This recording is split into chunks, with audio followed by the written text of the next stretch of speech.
So we got your response to HB600 yesterday.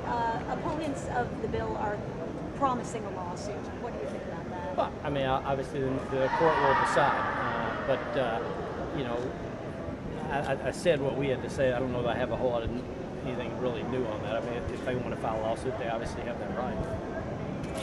Are you surprised that the business community dropped this so vigorously after you signed it, and you feel like you left to hold the bag a little bit? Well, I mean, my response to several folks, the business community obviously is a large community, so it covers a lot of ground, but to several folks was, you know, you had a chance to engage in this during the legislative process, and it passed with over 70% majorities in both houses, and to bring it up to kind of change tracks, you know, on Monday felt a little late to me.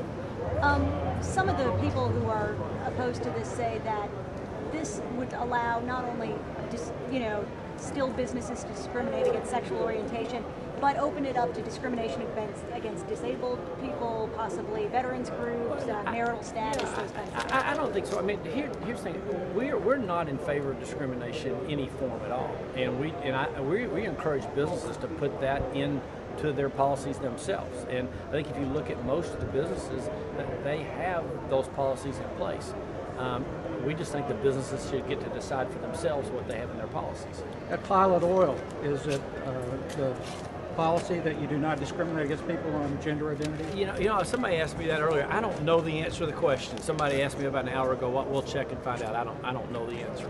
Is it your intention to put any legislation in next year that would make it against the law statewide to discriminate against people on this basis? You know, we hadn't put together our legislative package for next year, so that's early. But I haven't anticipated anything like that. The previous governor spoke out a lot of times against bills like this that would have gotten a lot of sort of national furor. Why didn't you have a statement on this one way or another until you signed it? Well, again, obviously we didn't. We wanted to see what ended up passing on that. As you all know, legislation tends to change a lot. And again, this is something to remember. It passed with 70% majorities in both houses.